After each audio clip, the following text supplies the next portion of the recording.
ও সমস্ত ভূততে আত্ম বুদ্ধিনু হে যাবে কায় বাক্য মনে অভ্যাস শিবায়ে ভাবে সমস্ত ভূতৰ প্ৰতি যেতিয়ালৈকে বিষ্ণু বুদ্ধি জ্ঞান নহয়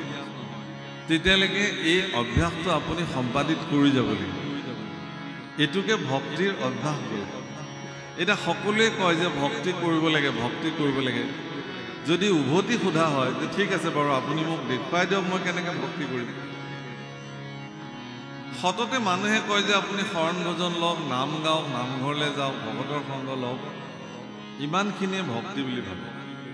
আচলতে সেই পৰ্যায়লৈ এগৰাকী ব্যক্তি যাবলৈ হ'লে ভকতৰ সংগক তেওঁ নিৰ্ণয় কৰিবলৈ হ'লে সাৰ কৰিবলৈ হ'লে তেওঁ প্ৰথমতে সমস্ত ভূতৰ প্ৰতি অৰ্থাৎ সকলো জীৱৰ প্ৰতি আত্মবোধ দৃষ্টি দিবই লাগিব প্ৰেম কৰুণা গীতাত যেনেকৈ কৈছে অদ্বৈস্ত্বা সৰ্বভূতানাং মৈত্ৰেয় কৰুণা এব চ নিৰ্মোহ নিৰহংকাৰ সমদুঃখ সুখক্ষ সন্তুষ্টম সততম যোগী यतत्मा दृढ़ निश्चय मयोर्पीत मन बुद्धि मद्भक्त समे प्रिय तुल्य निंदा स्तुतिर्मौनी मद्भक्त समे प्रिय शीतोष्ण सुख दुखेषु समसंग विवर्जितः तुल्य निंदा स्तुतिर्मौनी मद्भक्त समे प्रिय কিছুমান চুক্তি দিলে কিছুমান শৰ্ত আৰোপ কৰিলে ভগৱানে ক'লে যে সেইসকল ব্যক্তিক মোৰ প্ৰিয় ভক্ত বুলি মই লওঁ সেইসকলৰ ভিতৰত আপোনালোকো পৰিছে নিজকে চাব যাতে মই আছোনে নাই সমস্ত জীৱৰ প্ৰতি কৰুণা দৃষ্টি আপোনাৰ যদি আছে তেতিয়াহ'লে আপুনি ভগৱানৰ প্ৰিয় অদ্বৈস্ত্বা সৰ্বভূতানাম সকলো ভূতৰ প্ৰতি হিংসা শূন্য দৃষ্টি আপোনাৰ আছেনে নাই নিৰ্মোহ নিৰহংকাৰ সমদুঃখ সুখক্ষমী মোহহীন আচলতে মোহহীন ব্যক্তি এগৰাকী কেতিয়া হৈ যায় ইমান সহজো নহয় আমিবিলাকতো মায়াৰ আশ্ৰদনত আছো মোহ নাইকিয়া হ'লে আমি কাপোৰে নিপিন্ধিলোহেঁতেন এই যে কাপোৰ সাজ পিন্ধিছো শৰীৰটোৰ প্ৰতি থকা মোহ লজ্জা নিবাৰণৰ কাৰণে সমাজত প্ৰতিষ্ঠাৰ কাৰণে অলংকাৰ পৰিধান কৰিছো সমাজত প্ৰতিষ্ঠা লাভৰ কাৰণে আত্ম সন্তুষ্টিৰ কাৰণে গতিকে মোহহীনভাৱে এজন ব্যক্তি জগতত জীয়াই থাকিব নোৱাৰে মায়াহীনভাৱে এজন ব্যক্তি জীয়াই থাকিব নোৱাৰে যিদিনাখন তেওঁৰ মৃত্যু হ'ব সিদিনাখনহে তেওঁ মায়াৰ পৰা মুক্ত হৈ যাব কিন্তু ভক্তসকলৰ হাতত এটা ক্ষমতা থাকে সেই ক্ষমতাটো কি যে সকলো বিষয়তে মায়াই তেওঁলোকক নিয়ন্ত্ৰিত কৰিব নোৱাৰে বুজিছেনে কথাটো সকলো দিশতে মায়াই তেওঁলোকক ভ্ৰমিত কৰাব নোৱাৰে যেটো ভাগৱতত বিপ্ৰলিপ্সা শব্দ ব্যৱহাৰ কৰিছে বিপ্ৰলিপ্সা মানে মায়াৰ যেটো ভ্ৰম অৰ্থাৎ এন্ধাৰত এডাল জৰিকো মানুহে সাপ বুলি দুই কোব মাৰি থৈ আহিব কিন্তু যেতিয়া ৰাতিপুৱা সূৰ্য উদয় হ'ব তেওঁ সেই স্থানলৈ বোলে মই মাৰি থৈ অহা সাপডাল হয়নে নহয় চাব দেখিলে যে সেইডাল এডাল জৰি আছিলে এইডাল যে জৰিতে সৰ্প জ্ঞান কৰিলে এইটো ভ্ৰম বুলি আৰু এইটো হ'ল কেনেকৈ মায়াৰ প্ৰভাৱ গতিকে সৰ্বস্তৰতে এজন ব্যক্তি ঈশ্বৰমুখী হ'বৰ কাৰণে ভগৱানৰ সমীপলৈ যাবলৈ হ'লে তেওঁৰ কাৰণে প্ৰচণ্ড বাধা হিচাপে এখন বেৰ থিয় হৈ আছে সেইখনৰ নাম হ'ল মায়া যিসকল ব্যক্তিয়ে এই মায়াৰ প্ৰাচীৰখনক ভেদ কৰিব পাৰিছে তেওঁলোকে ভগৱন্ত প্ৰাপ্তিৰ কাৰণে তেওঁলোকৰ পথ সুগম হৈছে তাৰ কাৰণে কিছুমান উপায় প্ৰদান কৰিছে সেই উপায়খনৰ ভিতৰত আজি আপোনালোকে ইয়াতে যিটো আয়োজন কৰিছে এইটো এটা উৎকৃষ্ট উপায় যে আজি আপোনালোকে ইমান টকা পইচা খৰচ কৰি মই দেখিছোঁ আমাৰ দিলীপ চাংমাই বা আমাৰ পৱন ফুকন বা আমাৰ এখেতলোকে মানে অত্যন্ত কষ্ট কৰি অনুষ্ঠান কৰিছে যোৱাবাৰ আমি বৰ্ডিং ফিল্ডলৈ আহিছিলোঁ সভাপতি হিচাপে অচ্যুত চুতীয়াদেৱ আছে বা অন্যান্য ব্যক্তিসকল তেওঁলোকে ইমান শ্ৰম কৰিছে ইমান কষ্ট কৰিছে কৰি তেওঁলোকে এটা অনুষ্ঠানৰ সুন্দৰ ৰূপ প্ৰদান কৰিছে সকলোৱে ভিন্ন ভিন্ন কামত লাগি সবৰে নিজৰ নিজৰ যিখিনি মানে কাৰ্য সেইখিনি কৰিছে তেওঁলোকে কিহৰ কাৰণে কৰিছে তাৰ পৰা লাভ কি হ'ল তেওঁলোকৰ এটাই লাভ হ'ল কি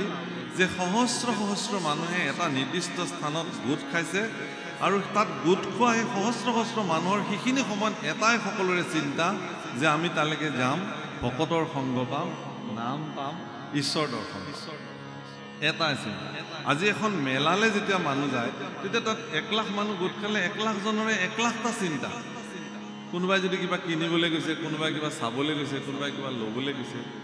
কিন্তু এই যে হৰিনামৰ মেলাখন ইয়াতে আপোনালোকে পাতিছে ইয়াত এনেকুৱা প্ৰতিকূল বতৰকো নেওচি আপোনালোক যে ইয়ালৈ আহিছে আপোনালোকৰ এটাই উদ্দেশ্য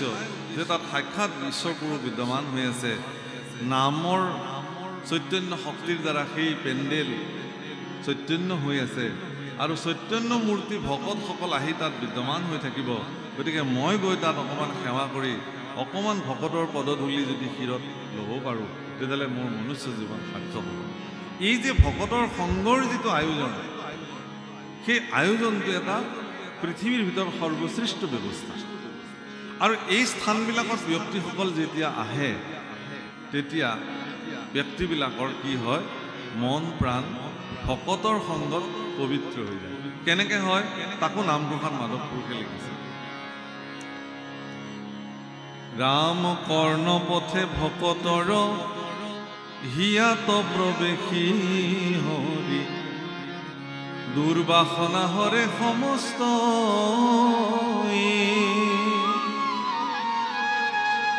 জলৰ যতে কোমল যেহেন শৰত কালে স্বভাৱতে নিৰ্মল কৰ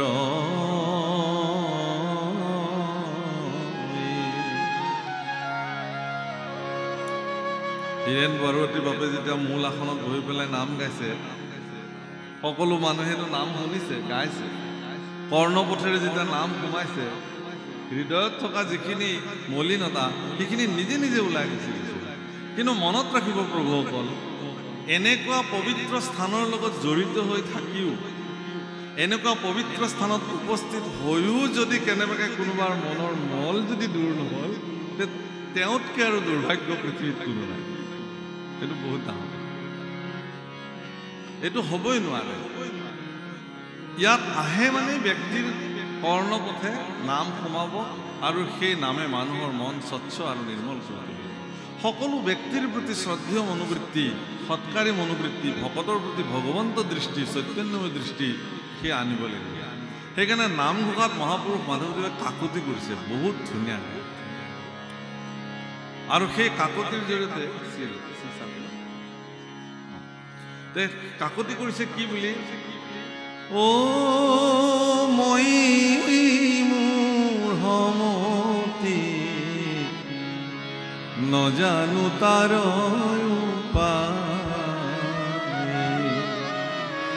মই আচলতে উপায় নাজানো ভগৱান কেনেকৈ তোমাক ভক্তি কৰিব মই ইমানেই মোহমতি প্ৰভুসকল আমাৰ ভিতৰত থকা যিটো ঘমণ্ড অহংকাৰ যে মই নাম গাইছোঁ মই পাঠ কৰিছোঁ মই ঈশ্বৰৰ কৰ্ম কৰিছোঁ মোৰ ভক্তি সিদ্ধ হৈছে না মহাপুৰুষ মাধৱদেৱৰ নিচিনা পুৰুষে কৈছে যে মই মোহমতি নাজানো তাৰ উপায় মই উপায়টো বিচাৰি পোৱা নাই হে ভগৱান তোমাক ভক্তি কৰি কেনেকৈ সিদ্ধ কাৰণ যিসকল ব্যক্তিয়ে ভক্তৰ তালিকাত নিজৰ নাম সন্নিৱিষ্ট কৰিছে সেইসকলে গোটেই জীৱনজোৰা তেওঁলোকৰ বল বুদ্ধি পৰাক্ৰম সকলো ভগৱানৰ কাৰণে ব্যৱহাৰ কৰিছে 1 নম্বৰতে আহিছে হনুমানৰ নাম যিদিনাখনে ভগৱন্ত ৰামচন্দ্ৰক তেওঁ সাক্ষাৎ পাইছিলে প্ৰথম কাম কি কৰিছিলে জানে হনুমন্তে ৰাম আৰু লক্ষ্মণ কান্ধত তুলি লৈ পেলাই কিষ্কিন্ধা পাহাৰলৈ গৈছে প্ৰথম কাম এই যে প্ৰভু কান্ধত তুলি ল'লে তাৰমানে ভগৱন্ত পুৰুষৰ ভাৰ তেওঁ নিজে কাণ পাতি ল'লে আৰু সিদিন পৰা নিৰন্তৰ এটা ক্ষণ জিৰণি নোলোৱাকৈ কেৱল আৰু কেৱল ভগৱন্ত পুৰুষৰ নামত নিজৰ বল বুদ্ধি পৰাক্ৰম ব্যৱহাৰ কৰিছে গোস্বামী তুলসীদাসে ৰামচৰিত মানসত বা হনুমান চালিচা বুলি যি লিখিছে সেই হনুমান চালিচাত কিছুমান শব্দ ব্যৱহাৰ কৰিছে কি কৰিছে বুদ্ধিমতাম বৰিষ্ঠম জ্ঞানী নাম অগ্ৰগণ্য জ্ঞানীসকলৰ ভিতৰত এক নম্বৰত বুদ্ধিৰ ভিতৰত অত্যন্ত পৰাক্ৰমী অতুলিত বলধাম তেওঁৰ শৰীৰটো প্ৰচণ্ড শক্তিৰ যেন ভঁৰাল তাতকৈ ডাঙৰ কথা কৈছে ৰাম ৰসায়ন তুমুৰি পাছা সদা ৰহু ৰঘুনাথ কি দাসা ৰসায়ন শব্দৰ অৰ্থটো হ'ল ঔষধ সংসাৰ ব্যাধিৰ একমাত্ৰ ঔষধে হ'ল ৰাম নাম আৰু সেই মহৌষধ হনুমানৰ হাতত আছে সেইকাৰণে কৈছে যে ৰাম ৰসায়ন তুমুৰি পাছা সদা ৰহু ৰঘুনাথ কি দাসা সদায় তুমি ৰঘুনাথৰ দাস হিচাপে থকাৰ কাৰণে তোমাৰ হাততে সেই সংসাৰ ব্যাধিৰ ঔষধ থাকিল তাৰমানে এই কথাটো আপোনালোকেও কৈছে যিমানে আপোনালোকে ভগৱন্তৰ দাস হ'বলৈ যাব সিমানে সংসাৰ ব্যাধিৰ পৰা মুক্ত হোৱা ৰাম নামৰ মহৌষধ আপোনাৰ হাতত মজুদ হ'ব কিমতে ভকতি কৰিব তোমাত হৰি হৰি হৰি হৰিয়ে ও মই মোৰ সমতি নজানো তাৰ ও মই মোৰ সমতি নজানো তাৰ কিমতে ভকতি কৰিব তোমাত হৰি হৰি হৰি হৰিয়ে ও মই মোৰ সমতি নজানো তাৰ ও মই মোৰ সমতি নজানো তাৰ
বলবন্ত আমাৰ কাৰণে কি বুলি কৈছে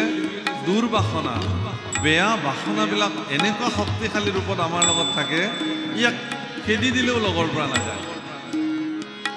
আপুনি যিমান সৎ চিন্তালৈ আহিবলৈ নোখোজক কিয় বলবন্ত দুৰ্বাসনাই বাৰে বাৰে আপোনাক যেন সেই দুৰ্বাসনালৈকে ঠেলি লৈ যায় গতিকে হে ভগৱান বলবন্ত দুৰ্বাসনা থকালৈকে তোমাক ভক্তি কৰাটো সহজ নহয় গতিকে কৃপা কৰা আকৌ কৈছে ও হৰিয়ে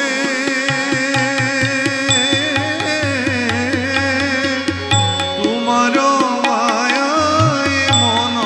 মোহি আছে হৰিয়ে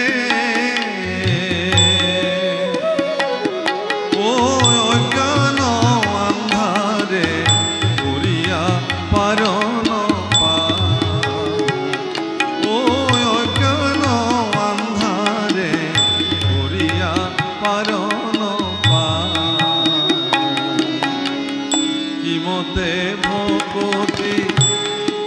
মোৰ লগত সকলোৱে গাব পাৰিব ঈশ্বৰৰ প্ৰতি গাও কিমতে ভকতি কৰিব তোমাত হৰি হৰি সুন্দৰ হৰিয়ে বঢ়িয়া ও মই মোৰ সমতি নজানো তাৰ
তোমাৰ অভয় চৰণত মই শৰণ বিচাৰিছোঁ ভগৱান। মোৰ হৃদয়ৰ এন্ধাৰখিনি দূৰ কৰিবৰ কাৰণে জ্ঞানৰ সেই অমৃতময় ভগৱতী প্ৰদীপ মোৰ হৃদয়ত তুমি জ্বলাই দিয়া ভগৱান, যাতে মোৰ এই দৃষ্টিৰে কাকো বেয়া নেদেখোঁ। মোৰ হৃদয়ত যেতিয়া জ্ঞানৰ বন্তি গছি জ্বলি থাকিব, এগৰাকী প্ৰজ্বল ভগৱতী প্ৰদীপ যেতিয়া মোৰ ভিতৰত জ্বলি থাকিব, মই কেতিয়াও ঋণাত্মক নেদেখিম, কাৰো চৰিত্ৰত মই বেয়া নেদেখিম, কাৰো প্ৰতি মোৰ বেয়া ভাৱনা জন্ম নহ'ব। এইটো আটাইতকৈ ডাঙৰ ঔষধ। সেইকাৰণে ভগৱানক ক'ব লাগে সকলোৱে একেলগে, কিমতে ভকতে কৰিব তোমাত হৰি হৰি হৰি হৰিয়ে ও মই মোৰ সমতে নজানো তাৰ উপায়, ও মই মোৰ সমতে নজানো তাৰ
বহুত বহুত ধন্যবাদ প্ৰভুসকল। মন প্ৰাণ যদি কেতিয়াবা বেয়া লাগে, ল'ৰা ছোৱালীক সকলোকে ল'ব, লৈ ভগৱানৰ ওচৰত গাব, কিমতে ভগৱতী কৰিব তোমাৰ হৰি। গোটেই পৰিয়ালত এক এনেকুৱা উৰ্জা জন্ম হৈ যাব, এনেকুৱা এটা আধ্যাত্মিক শক্তি আপোনাৰ পৰিয়ালত বিদ্যমান হৈ যাব। সেই শক্তিয়ে আপোনাৰ পৰিয়ালত যদি কাৰোবাৰ কোপ দৃষ্টি আছিল, বেয়া দৃষ্টি আছিল, কিবা বেয়া প্ৰভাৱ আছিল, সকলো দূৰতে বিদূৰ হৈ যাব। ইমান নামৰ মহিমা আৰু এনেকুৱা কাৰুণ্য প্ৰাৰ্থনা ভাৰতবৰ্ষক পৃথিৱীত চবতে ঘূৰক। বোধ কৰোঁ কোনো মহাপুৰুষে ইমান কাৰুণ্য বচনেৰে প্ৰাৰ্থনা লিখি থৈ যোৱা নাই। এয়া আমাৰ কাৰণে সৌভাগ্য যে আমাৰ গুৰুসকলে এনেকুৱা কাৰুণ্য বচনেৰে ঈশ্বৰ পুৰুষক স্তুতি নিবেদন কৰিবৰ কাৰণে এটা ব্যৱস্থা আমাক দি থৈ গৈছে। গতিকে ইয়াতে কৈছে সেইকাৰণে যে ভকতে সহিতি কৰি এক প্ৰীতি, ভক্তৰ সহিতে প্ৰীতি কৰি একত্ৰ সংগে আলাপ কৰিব লাগে, ঈশ্বৰৰ গুণ গাব লাগে ৰংগে। তেতিয়া কি হ'ব বুলি কৈছে,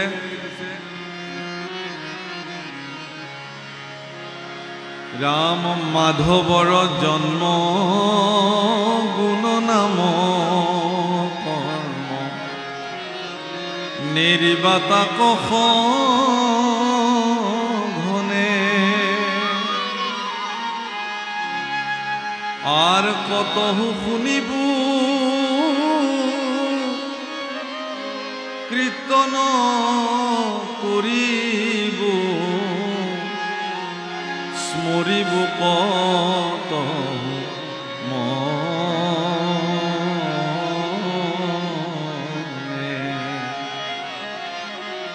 কেতিয়াবা কৃষ্ণখন শুনিব লাগিব, কেতিয়াবা মনতে স্মৰণ কৰিব লাগিব, আৰু যদি সুযোগ পোৱা যায় একেলগে কীৰ্তন কৰিব লাগিব, বা কোনোবাই যদি শুনিব খোজে আপুনি একান্ত চিত্তে কৃষ্ণ গুণ গাব, আৰু কোনোবাই যদি কৃষ্ণ গুণ একান্ত চিত্তে গাই আছে আপুনি একান্ত চিত্তে শ্ৰৱণ কৰক।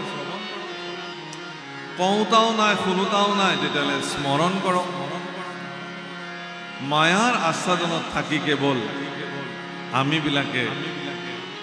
ভগৱান কৃষ্ণৰ নাম যাতে ল'বলৈ নাপাহৰোঁ। ৰাম নাম নললো হৰি নভজিলো, কি কাম কৰিলো আমিও ৰাম ৰাম। ৰাম নাম নললো হৰি নভজিলো, কি কাম কৰিলো আমিও ৰাম ৰাম। কি কাম কৰিলো আমিও ৰাম ৰাম।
হীৰা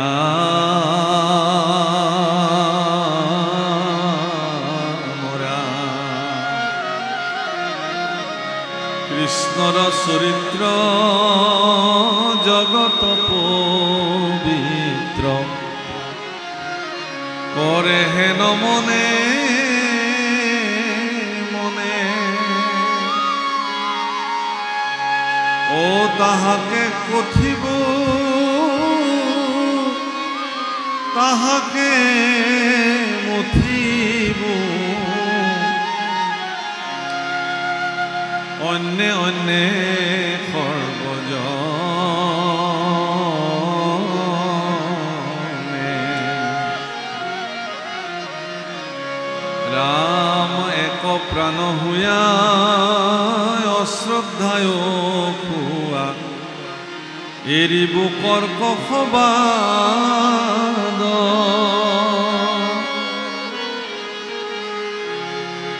আর অন্য অন্যের রুতি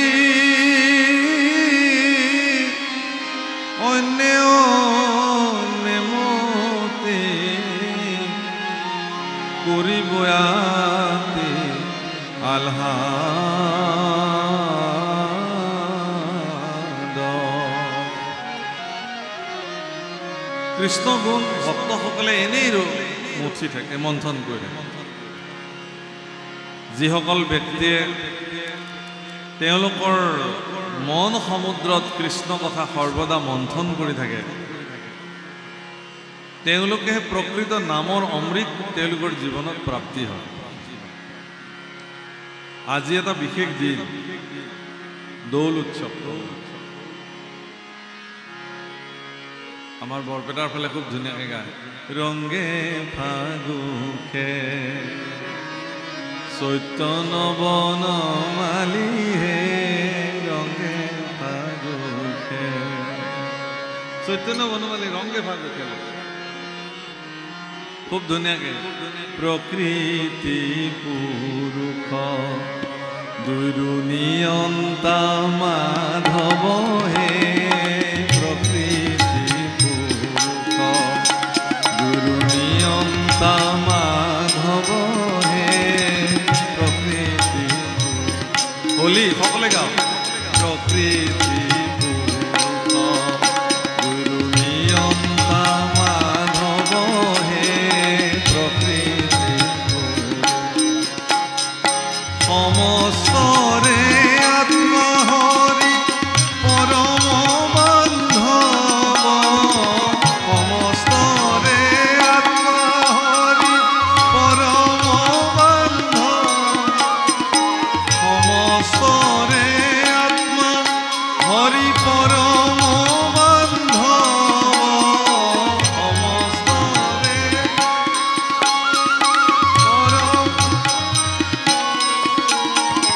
সমস্তরে আত্মা হরি পরম বান্ধব হে সমস্তরে আত্মা হরি পরম নব সমস্তরে আত্মা হরি পরম বান্ধব হে সমস্তরে আত্মা হরি পরম হে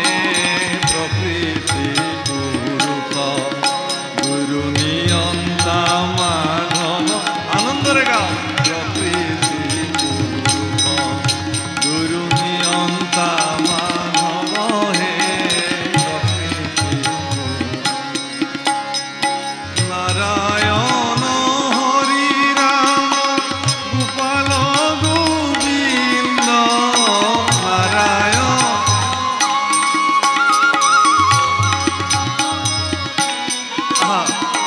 নারায়ণ হরি রাম গোপাল গোবিন্দ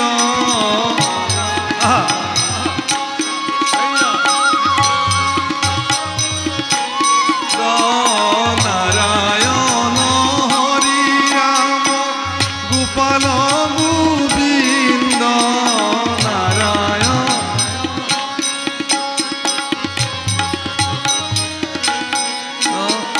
নারায়ণ হরি রাম গোপাল গোবিন্দ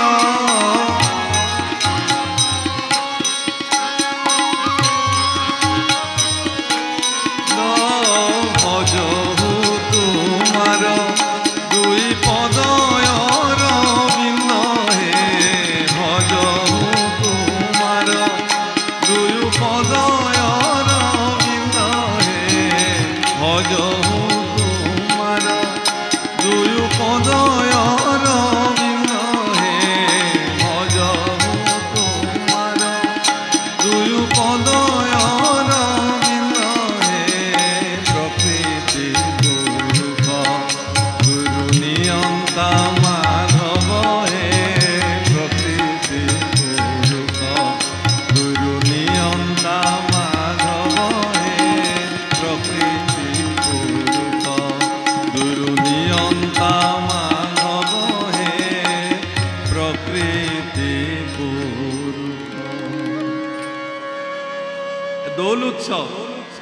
প্ৰভুসকল কেৱল আপুনি মোক ৰং সানি দিছে আৰু মই আপোনাক ৰং সানি দিছো, এয়াই হোলী উৎসৱ নেকি?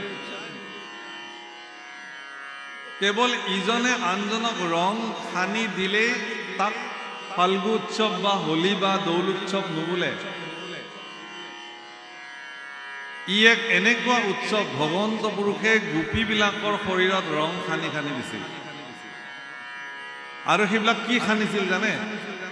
যমুনাৰ বালি, য'ত ভগৱানৰ পদৰজ সন্মিষ্ট হৈ আছে।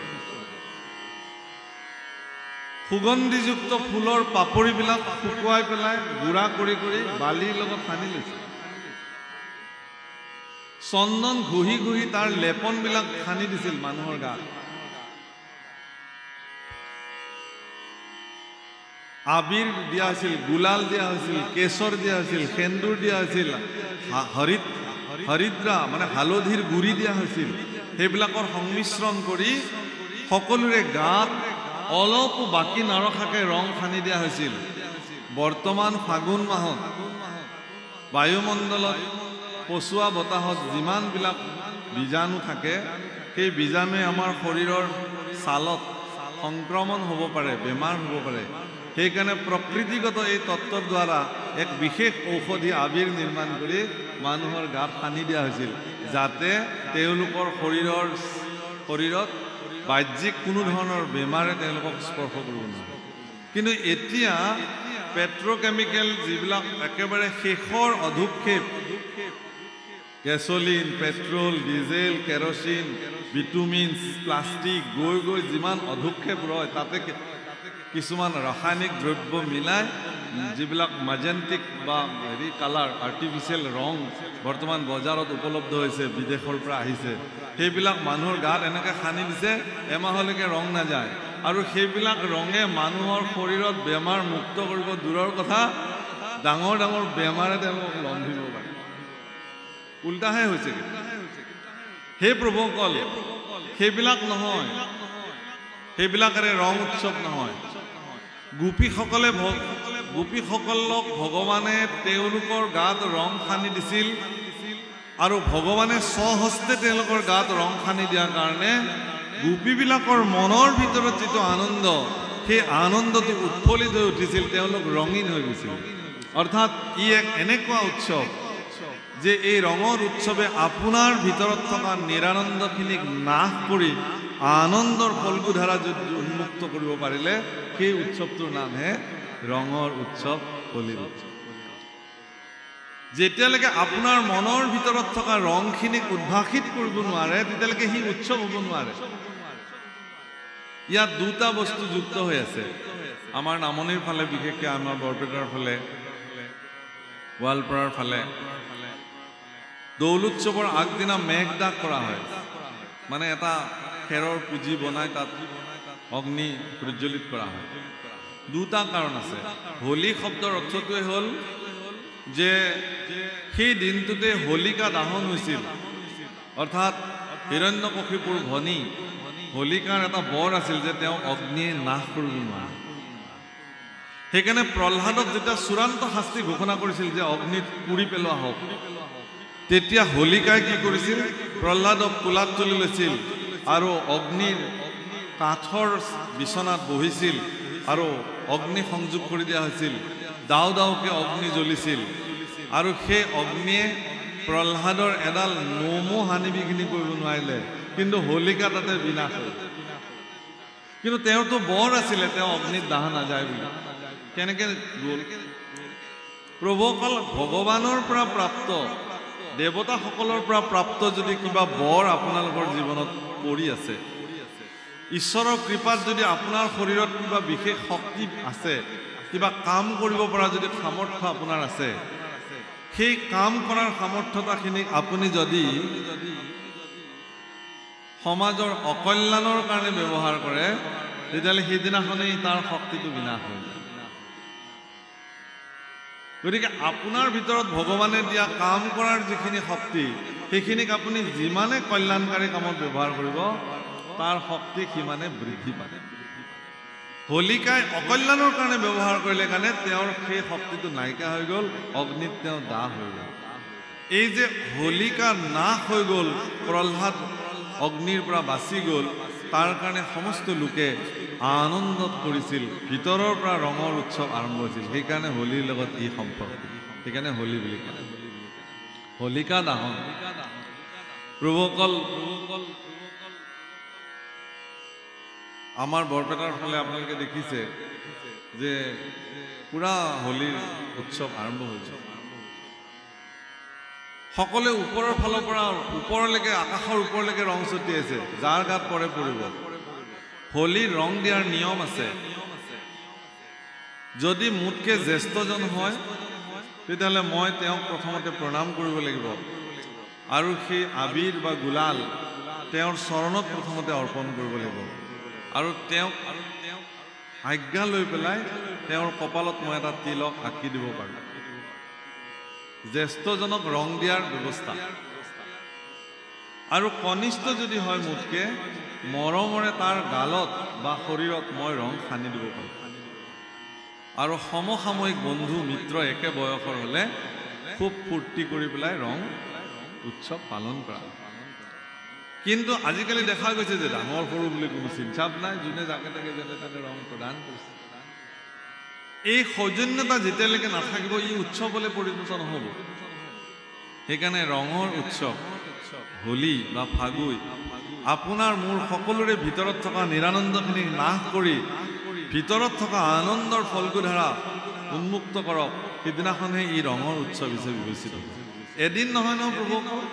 গোটেই জীৱন আপুনি ৰঙীন হৈ থাকক, ভগৱানে আপোনাক কৃপা কৰক। ঈশ্বৰৰ কৃপাহস্ত আপোনাৰ শিৰত থাকিলে আপুনি ৰঙীন হৈ যাব। গতিকে আজিৰ এই পবিত্ৰ ফাল্গুৎসৱৰ বা ৰঙৰ উৎসৱত আপোনালোক সকলোকে হাৰ্দিক শুভকামনা জনালোঁ, ভগৱানৰ ওচৰত প্ৰাৰ্থনা কৰিলোঁ যে আপোনালোক প্ৰত্যেকৰে জীৱনৰ নিৰানন্দখিনি নাশ হৈ যাওক আৰু আনন্দবিলাক উন্মুক্ত হওক, চিৰদিন আপোনালোক ৰঙীন হৈ থাকক। এই প্ৰাৰ্থনা আৰু আশীৰ্বাদ সকলোকে নিবেদন কৰোঁ। হীৰা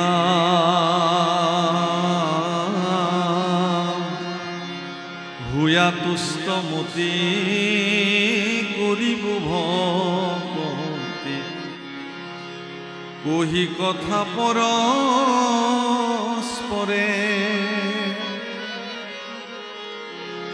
আর তেবেশে সমস্ত দুঃখ হইবে অন্ত, সুখে সংসার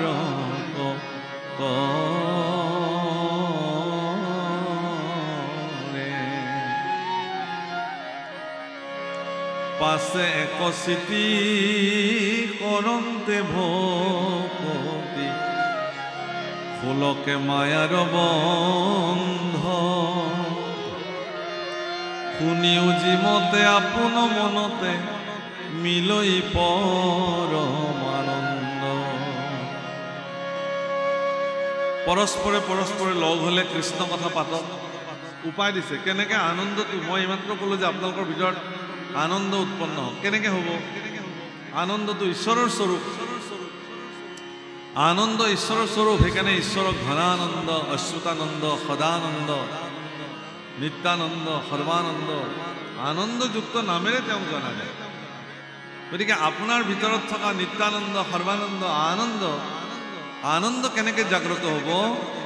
যে দুজন ব্যক্তি যেতিয়া লগ লাগিব, পৰস্পৰে ভগৱানৰ গুণ গাব, ঈশ্বৰৰ কথা পাতিব, পৰস্পৰে পৰস্পৰক ঈশ্বৰৰ মূৰ্তি বুলি সেৱা কৰিব, সৎ ভাৱনাৰে জীৱন জীয়াব, তেতিয়াহ'লে তেওঁৰ ভিতৰত আনন্দ উৎপন্ন হ'ব, নিৰানন্দ বিনাশ কৰিব। আমাৰ ইফালে সংকীৰ্তন কৰে খুব ধুনীয়াকৈ, আনন্দ কৰৰে, মানে আমি গোৱালপৰীয়া মানুহটো, আমাৰ ইফালে সংকীৰ্তন নিৰানন্দ যাবে সেৰে আনন্দ কৰৰে, আনন্দ কৰৰে। আনন্দ কৰক, নিৰানন্দই আপোনাক এৰি দিব। কেৱল নিৰানন্দত ভুগি থকা সকলে বেমাৰলৈ ৰূপান্তৰ হৈ যায়। মোৰ কি হ'ব, মই দেখোন কৃপাপাত্ৰ নহ'লোঁ ভগৱানৰ, মোৰ ইমান দুখ, মোৰ ইমান বেমাৰ, মোৰ আমুক তামুক। এনেকৈ যেতিয়া মানুহ হীনমান্যতাত ভুগি থাকিব তেতিয়া তেওঁৰ কেতিয়াও আনন্দ তেওঁ সংগ নিদিয়ে। গোবিন্দ বুলিয়ে দুবাহু তুলিয়ে নাচিয়ে বাগিয়ে হৰে পাগল। আমাৰ সেইফালে সংকীৰ্তন কৰে যে গোবিন্দ বুলি দুই বাহু তুলি আনন্দ কৰক আপোনালোকে। এতিয়া আনন্দ কেনেকৈ কৰিব? আপুনি নিজৰ অস্তিত্বক আপুনি যিদিনাখন জানিব। কেনেকৈ? আৰে বাল্য না কাল গেল ভাবিতেছি, বাল্য না কাল গেল হাসিতে খেলিতে, যৌবন কাল গেল রঙে, বৃদ্ধ না কাল গেল ভাবিতে চিন্তিতে, বৃদ্ধ না কাল গেল ভাবিতে চিন্তিতে, গুরু ভজিবে কোন কালে নশায় যে কোন রঙে, ও দিনে দিনে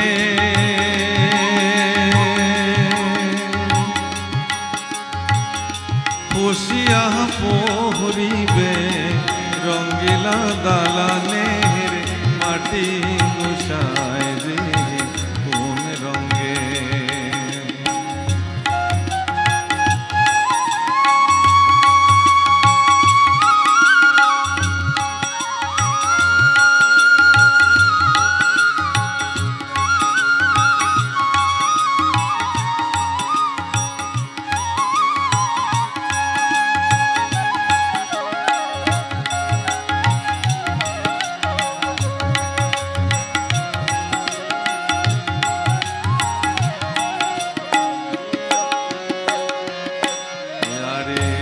হারেরও ঘর খানি স্বামীরও শাওনি, বান্ধে বান্ধে তার জোড়া। হারেরও ঘর সামরার ছাউনি, বান্ধে বান্ধে জোড়া। খৰিৰ ঘৰটোৰ কথাই কৈছে। খৰিৰ ঘৰটো ওয়াহারি তাহারো তহলে ময়রা ময়ূরী, তাহারো তহলে ময়রা ময়ূরী, শূন্যে উড়ায় তারা গোসায় যে কোন রঙে, দিনে দিনে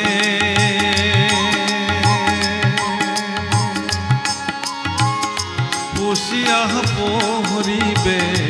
রঙ্গিলা দালানের মাটি গোসায় যে কোন রঙে, বান্ধিছেন ঘর ভিথা মিথ্যা দ্বন্দ্ব বাদে গোসায় যে কোন রঙে, ও দিনে দিনে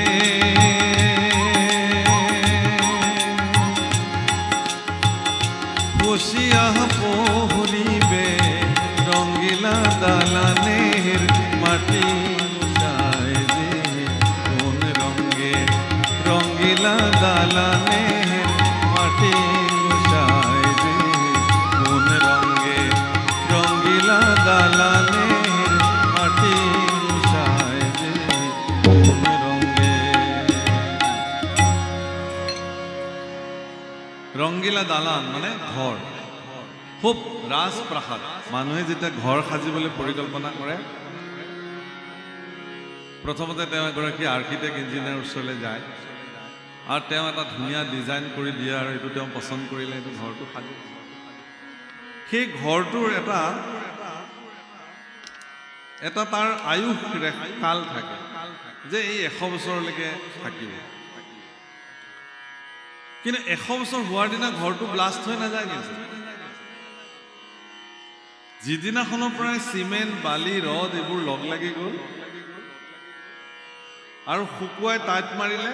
তাৰ পিছ মুহূৰ্তৰ পৰাই তাৰ স্খলন আৰম্ভ হৈ গ'ল। এক মুহূৰ্ত তিল তিল তিল, এদিন গ'ল, দুদিন গ'ল, এমাহ গ'ল, এবছৰ গ'ল, ঘৰটো কিমান পুৰণি হৈছে, 30 বছৰ গ'ল, তেতিয়াহ'লে লাহে লাহে ডেমেজ হৈ আহিছে। 50 বছৰ গ'ল ডেমেজ হৈ আহিছে শিশুটো জন্ম হোৱাৰ লগে লগে মানুহে সোধে কেতিয়া জন্ম হ'ল বোলে 11টাত হৈছে এতিয়া কেইটা বাজিলে বোলে 1টা বাজিলে এই যে 2 ঘণ্টা 3 ঘণ্টা পাৰ হৈ গ'ল শিশুটো 2 ঘণ্টীয়া শিশু 3 ঘণ্টীয়া শিশু তাৰ মানে কি সেই শিশুটোৱে জন্ম লভি মৃত্যু নামৰ তাৰ খুঁটিটোলৈকে ইতিমধ্যে সি 2 ঘণ্টা আগবাঢ়িলে আসল কথা এইটো গতিকে ৰংগিলা দালান এদিন লাহে লাহে লাহে লাহে তিল তিল তিল তিলকে সকলোৰে খহি যায় এই ঘৰটো মোৰ এই শৰীৰটো হাড়ৰ ঘৰ চামৰাৰ চাৱনি জোৰা আছে বান্ধে বান্ধে ইয়াৰ ভিতৰত ময়ৰা ময়ৰি শব্দৰ অৰ্থ কি ময়ূৰ আৰু মানে মতা ময়ূৰ দুযোৰ এহাল মতা ময়ূৰীৰ কথা কৈছে মানে মোৰ ভিতৰত থকা জীৱ আৰু প্ৰকৃতি শৰীৰটো প্ৰকৃতি আৰু জীৱটো বা আত্মাটো পুৰুষ এই পুৰুষ ৰূপী আত্মাই এই প্ৰকৃতি ৰূপী শৰীৰটোক চেতন কৰি ৰাখিছে যেতিয়ালৈকে ৰাখিব তেতিয়ালৈকে ঠিকে থাকিব সেইকাৰণে ইয়াৰ আগতে কোৱা হৈছিল যে প্ৰকৃতি পুৰুষ দুইৰো নিয়ন্তা মানুহ এজন আৰু ওপৰত পৰমাত্মা বহি আছে তেওঁৰ নিৰ্দেশতে এই প্ৰকৃতি ৰূপী শৰীৰটোত আত্মা প্ৰৱেশ কৰিছিল আৰু তেওঁৰ নিৰ্দেশতে এদিন এই শৰীৰটোক পৰিত্যাগ কৰি তেওঁ গুচি যাব তেতিয়া কেৱল শৱ শৰীৰটো মাত্ৰ পৰি থাকিব যেতিয়া পৰি থাকিব এই শৱ শৰীৰটোক কাঠৰ লগত বাঁহৰ লগত সমান কৰি মানুহে জ্বলাই দিয়ে মানুহে যেতিয়া বিয়া খাবলৈ যাব তেতিয়া একদম কোনে কিমান দামী শাৰী পিন্ধিব পাৰে মেখেলা চাদৰ পিন্ধিব পাৰে কাপোৰ পিন্ধিব পাৰে অলংকাৰ পিন্ধিব পাৰে আৰু বিয়া ঘৰৰ ৰভা তলত বহিও ইজনে সিজনক চাইছে কোনে কাৰ লগত তুলনামূলকভাৱে বেছি দামী কাপোৰ অলংকাৰ পিন্ধিব পাৰে এটা প্ৰতিযোগিতামূলক অৱস্থা কিন্তু এটা মৃতকৰ সৎকাৰ অনুষ্ঠানলৈকে যেতিয়া এজন ব্যক্তি যাব তেতিয়া কিন্তু সেইটো নাথাকে তেতিয়া সকলোৰে মনত এটাই চিন্তা যে মানুহৰ জীৱন সঁচাকে আজি আছিল কাইলৈ নাই এই দুদিনীয়া শৰীৰটোক লৈনো আমি ইমান অহংকাৰ কৰোঁনে এই দুদিনীয়া শৰীৰটোক লৈনো আমি ইমান মিছা অহংকাৰ কৰোঁনে এই ভাৱনাই আপোনাৰ মনত ক্ৰীড়া কৰিব সেইকাৰণে যিমান উৎসৱ পাৰ্বণ অনুষ্ঠানত মানুহে ভাগ লয় তাতকৈ বেছি পৰিমাণে পাৰিলে মৃতকৰ সৎকাৰ অনুষ্ঠানত ভাগ ল'ব লাগে মৃতকৰ শোকসন্তপ্ত পৰিয়ালৰ ওচৰলৈ গৈ তেওঁলোকক এবাৰ সান্তনা দিব লাগে তেওঁলোকৰ হৃদয়ৰ যি মৰ্ম বেদনা আপোনজনক হেৰুৱাই যি ধৰণে বেদনা ক্লিষ্ট হৈ আছে তাক অনুভৱ কৰিব পাৰিব লাগে আপুনি তাৰমানে কাপোৰ যেনেকৈ ধুই মল চফা কৰা যায় আত্ম অনুশোচনাৰ দ্বাৰা ভিতৰৰ শৰীৰটোক চফা কৰা যায় আপুনি যেতিয়া কোনোবা দুখী ব্যক্তিৰ লগত গৈ তেওঁৰ সমভাগী হ'ব পাৰিব তেতিয়া আপোনাৰ ভিতৰত থকা সকলো প্ৰকাৰৰ যিবিলাক মানে দুৰাচাৰী চিন্তা অহংকাৰী চিন্তা সেইবিলাক কি হৈ যাব নাশ হৈ যাব এইটো বহুত ভাল এটা উপায়